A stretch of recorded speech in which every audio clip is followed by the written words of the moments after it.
रामदूत मैं मात जानकी। अनुमान तत्व पे हमारा विशेष चित्र चल रहा है। दूत, हम सफल दूत कैसे बन सकते हैं? दोनों तरह से सोचना है कि एक तो हम सफल दूत कैसे बने और दूसरा हमारी सफलता के लिए हमें दूतों की आवश्यकता होगी, क्योंकि एक अकेला व्यक्ति चाहे कितना भी पुरुषार्थ कर ले, चाहे कितनी भी बुद्धि चला ले, उसकी सफलता की एक लिमिट आ जाएगी। अकेला व्यक्ति कितना कर पाएगा?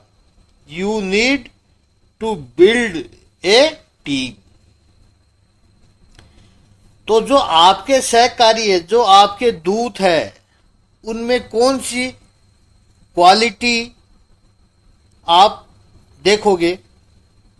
हमारे नीति ग्रंथों में दूत के 21 लक्षण बताए हैं। इसको हम संक्षेप में पहले देख लेते हैं। पहले देखा भी है हमने थोड़ा सा। पहला कहा है मेघावी। दूत बुद्धिमान होना चाहिए। मेघा का एक अर्थ है बहुत अधिक स्मरण शक्ति वाला। ऐसे ही दूत की मेमोरी शार्प होनी चाहिए। दूसरा लक्षण दूत का वाक्पटुता, यानी समय के अनुसार अच्छी बात करने में कुशल।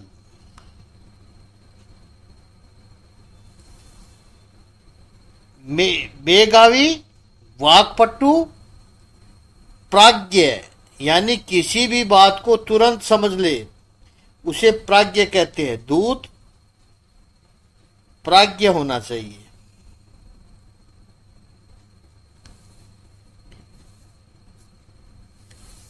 तुरंत उसको पता चल जाना चाहिए। अगला है परिचितो पलक छकै। दूसरे व्यक्ति के चित्त में क्या चल रहा है उसको मालूम पड़ जाना चाहिए। यह बहुत बड़ा लक्षण है दूत का। पांचवा लक्षण है धीर। दूत धैर्यवान हो। दूत उतावला हो जाए तो नहीं चलेगा। किसी ने कुछ कह दिया तो आपा न खोवे, धीरज रखिए। यथोक्तवादी, यथा युक्तवादी, यानी जो कहा गया हो वही जाकर कहे, उसमें अपना मिर्च मसाला न डाले। मालिक ने जो कहा है वही सामने वाले को कहे, और सामने वाले ने जो कहा है वो मालिक को कहे। सातवां लक्षण गुणी, गुणवान होना चाहिए। उसमें अच्छे गुण होने चाहिए। झूठ, झूठा, लालची, शराबी, कबाबी, ये दूत में नहीं चल सकते ये गुण। ऐसे दूत लंबे रिलेशन वाले नहीं हो सकते हैं। नौवां लक्षण है दूत का पवित्र होना चाहिए, मैच्योर होना चाहिए। बचपना करने वाला दूत नहीं बन सकता है। दूत निर्व्यसनी होना चाहिए। किसी भी प्रकार का व्यसन उसमें न हो, विकार न हो, दुर्गुण न हो। नहीं तो व्यसन तो व्यक्ति को कमजोर ही बनाता है। व्यसनों को दिखाकर उसको नचाया जा सकता है। 13वां लक्षण है दूत का क्षमी, क्षमावान हो, सहिष्णु हो। शास्त्रकारों ने आग्रह रखा है कि दूत ब्राह्मण होना चाहिए। ब्राह्मण का अर्थ है जो चरित्रवान है, जो विद्वान है। अगला लक्षण परम मर्मज्ञ, दूसरों के मर्म को, भेद को समझ जाए, अर्थात उसका जो वीक पॉइंट है उसको जान सके। सफलता के लिए सामने वाले का वीक पॉइंट समझना जरूरी है कि इनका सॉफ्ट कॉर्नर कौन सा है, या फिर उसके रहस्य को जान लो। उसकी कोई सीक्रेट बात आपके हाथ में आ जाए, फिर आप विजयी हो जाओगे। इतना पता चले कि इसका मर्म कहाँ है पर है। जब हनुमान जी दूत बन के लंका में गए तो रावण के मर्म को पहले समझ लिया कि रावण की शक्ति कौन कौन सी है। सीता मैया को ढूंढने के बाद उनकी ये कोशिश थी कि किसी न किसी तरह से रावण की सभा में पहुंचा जाए, इसलिए अशोक वाटिका उजाड़ी। रावण को जो पसंद न हो ऐसी प्रवृत्ति की जाए तो रावण सभा में बुलाएगा, और वहां पहुंच गए तो पता चल जाएगा कि रावण की शक्ति क्या है, वीकनेस कहां पर है। ये पूरा रिपोर्ट कार्ड जाकर के उन्होंने भगवान श्री रामचंद्र जी को दिया है। तो दूत परम मर्मज्ञ होना चाहिए, प्रतिभावान होना चाहिए। दूत में पर्सनालिटी विद करेक्टर दोनों बातें होनी चाहिए। इसे कहते हैं प्रतिभा। केवल पर्सनालिटी होगी लेकिन करेक्टर नहीं होगा तो नहीं चलेगा। तो चरित्र और छटा दोनों चाहिए दूत में। साकार है, दिखने में प्रेजेंटेबल होना चाहिए, आकर्षक व्यक्तित्व हो, निस्पृह है यानी निर्लोभी होना चाहिए, लालच रहित होना चाहिए। वरना सामने वाले बड़े एक्सपर्ट होते हैं कि थोड़ा खुश कर दो इसको और अपना काम निकलवा लो। वहां पर वो आपके सारे रहस्य बताने लग जाएगा। 19वां लक्षण है वाग्मी। वाग्मी का एक अर्थ है बातचीत में कुशल, लेकिन दूसरा अर्थ है जिसके पास शब्दों का भंडार हो, उसकी फ्लावरी लैंग्वेज हो और अलग अलग भाषाओं का जानने वाला हो, वो वाग्मी। 20वां लक्षण है अनेक शास्त्रों के जानने वाला हो। और 21वें मंत्र में कहा है कि दूसरे की विचार करने की शैली को भी समझ जाए, उसकी थिंकिंग पैटर्न को समझ जाए कि यह आदमी कैसे सोचता है, तो आगे चलकर इसकी सोच यहां तक जा सकती है। श्री हनुमान जी में ये सारे गुण संपूर्ण मात्रा में है। रामदूत अतुलित बल धामा। श्री हनुमान जी के बल की तुलना किसी के साथ भी नहीं हो सकती है। इनके बल की प्रशंसा भगवान श्री राम की सेना के लोग करे वो तो स्वाभाविक ही है, लेकिन कुंभकर्ण ने की है, मेघनाद ने की है, स्वयं रावण ने श्री हनुमान जी के बल की प्रशंसा की है, वो भी एक बार नहीं 2 बार की है। हमारे अपने ही लोग हमारी प्रशंसा करे तो बहुत खुश मत हो जाना। दूल्हे की प्रशंसा दूल्हे की मां तो करेगी ही, चाहे वो कोयले जैसा रंग हो उसका, तो भी वो कहेगी दिखने में थोड़ा सांवला जरूर है, लेकिन मेरे बेटे का दिल बड़ा ही साफ है। तो अपने लोग तो प्रशंसा करेंगे, उससे बहुत खुश मत हो जाना, लेकिन शत्रु भी जब प्रशंसा करे तब समझना कि वो गुण हमारे भीतर है। रावण ने 2 बार प्रसंग में श्री हनुमान जी के बल की प्रशंसा की है। पहली बार तो भरी सभा में युद्ध के पहले भगवान राम ने सोचा कि रावण को एक अंतिम मौका दिया जाए। भगवान को युद्ध करने में कोई इंटरेस्ट नहीं था, वरना वानर सेना तो तैयार खड़ी थी, चारों ओर से लंका को घेर रखा था। केवल प्रभु की आज्ञा मिलने की देर थी और जय श्री राम के उद्घोष के साथ ही दुश्मन पर टूट पड़े। यह स्थिति थी। भगवान ने सोचा कि अभी भी अगर रावण मानता है, सीता को लौटाता है, तो हम यहां से चले जाएंगे।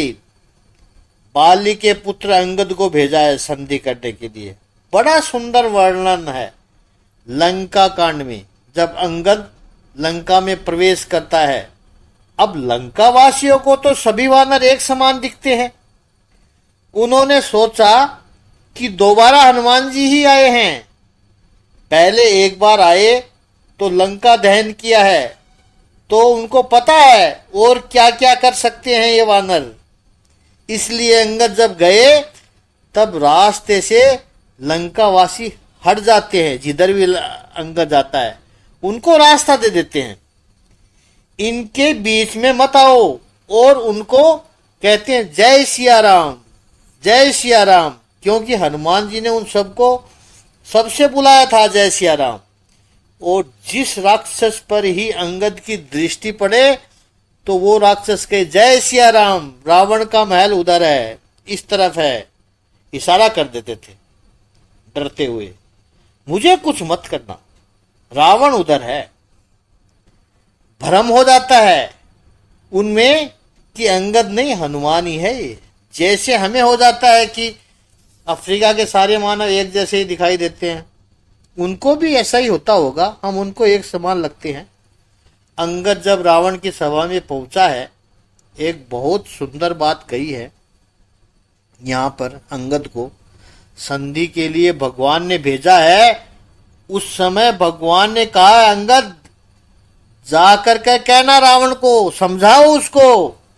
और ऐसे समझाना, बहुत सुंदर बात कही प्रभु ने, काज हमार तासु हित होई। यह सूत्र बहुत ही प्यारा है। कई मैनेजमेंट सेमिनार में यह सूत्र सुना गया है, काज हमार तासु हित होई। जीवन में सफलता के लिए इस सूत्र को सदा याद रखना चाहिए। भगवान श्री रामचंद्र जी कहते हैं नेगोशिएशन करने गया है अंगद, संधि करने गया है। कैसे करने गया है?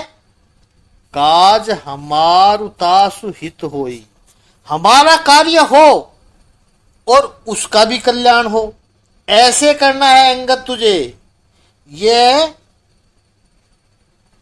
गोल्डन सूत्र है। यह जिनके